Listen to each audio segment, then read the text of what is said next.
Hi guys, welcome back to my channel. Today we're going to be having a look at proof of induction. And proof of induction can really be broken down into two main steps. The first step is that we are going to test our mathematical statement when n is equal to 1. We assume it's true for n is equal to k, and then we must prove that it is true for the next case, k plus 1. So let's have a go at this example here. So consider the statement 2 plus 4 plus 6 plus blah blah blah all the way up until 2n. So all we're doing is we're going to be adding even numbers.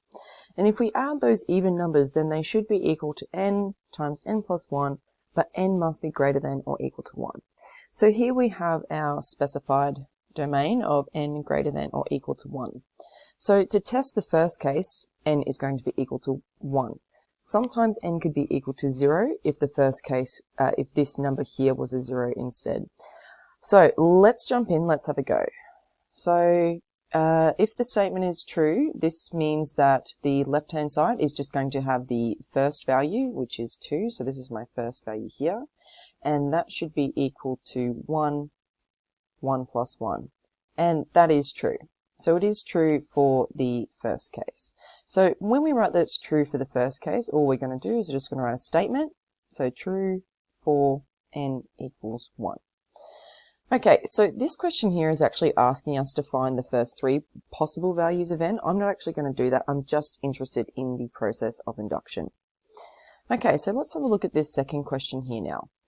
So if 2 plus 4 plus 6 plus dot dot dot plus 2k is equal to k plus 1, demonstrate that the next case is true as well. So effectively what they've done, we've taken this second step. So step 2 is to let n equal to k. And when n is equal to k, this is the statement that we get here. Okay? And what we're going to do with that statement, we're just going to assume true. We don't need to work anything out with that one. So step 3 is probably the most important step.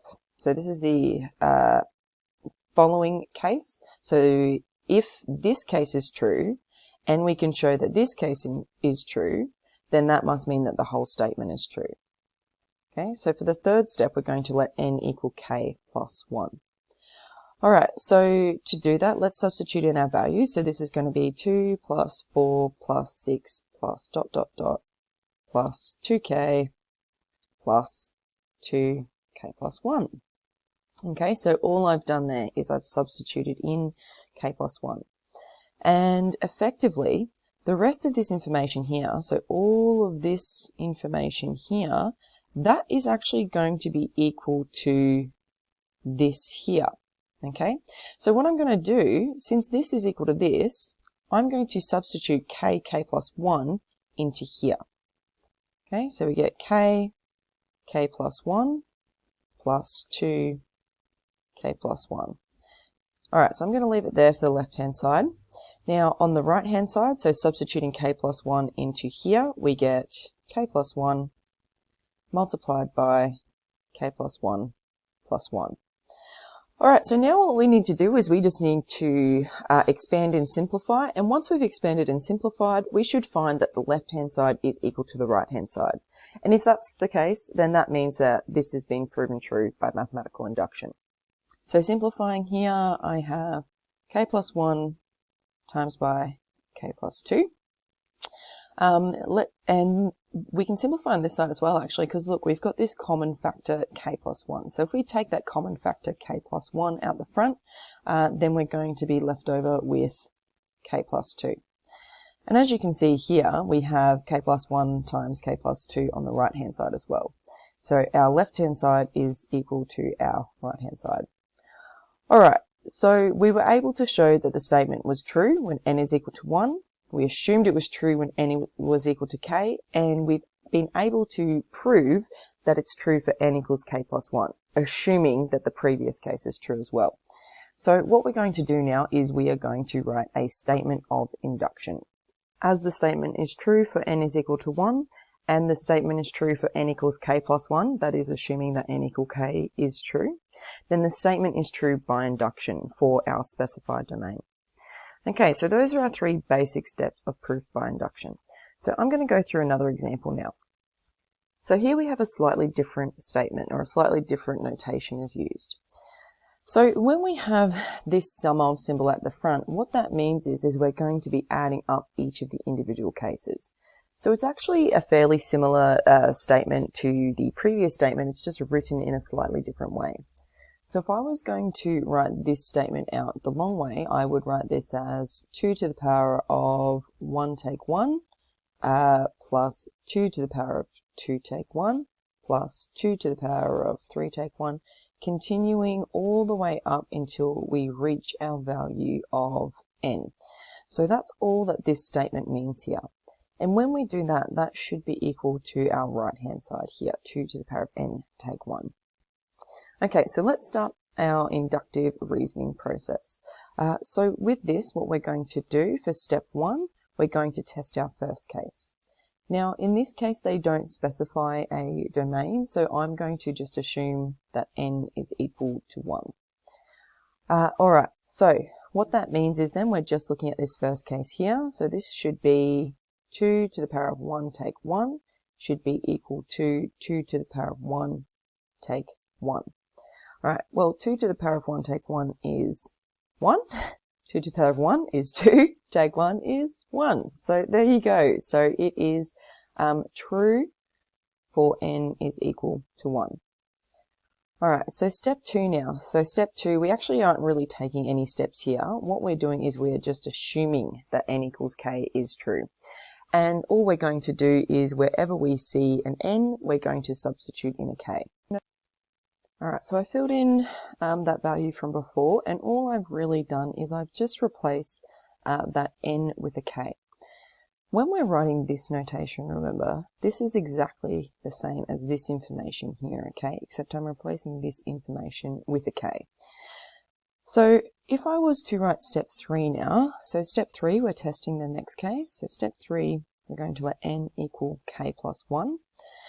So what we're going to be doing, I can write this using the new notation. So the sum of from 1 to k plus 1 for our statement. So in this case it's going to be 2k plus 1 minus 1, and that should be equal to 2k plus 1 minus 1. Now this information here is really what we're doing is we're taking this information plus the next one, okay?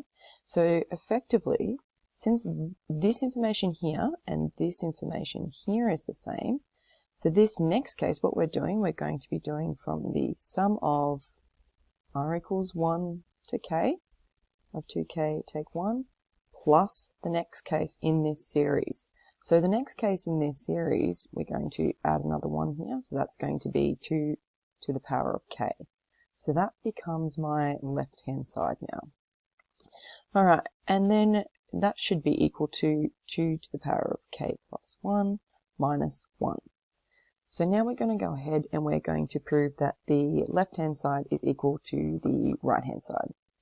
Except I'm going to do another replacement. So I've already replaced this information with bits from the previous part. I'm also now going to replace this information here with this information here. Okay, so actually it'll be this information here with the k, not the n. So we have 2 to the power of k, take 1, plus 2 to the power of k should be equal to 2 to the power of k plus 1 minus 1. Now we're almost starting to see this pattern form here, aren't we? Because we can see this take 1. So I'm just going to pop him over here, and we have two lots of 2 to the power of k, take 1. Now, using my index laws, I can also write this as 2 to the power of 2k, take 1. And again, we can see that our left-hand side is equal to our right-hand side. So that means that our statement is true when n is equal to k plus 1. So now we can go ahead and we can write our inductive statement.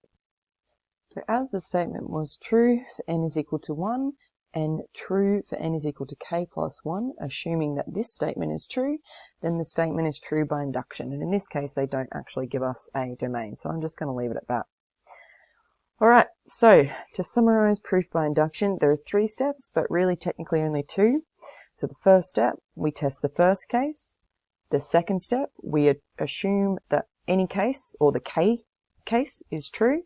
And then we need to prove that the n plus k or the next case is true as well.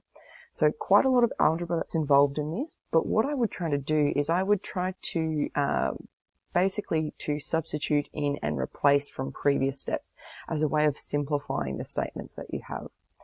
Alright guys, I'll see you in the next video.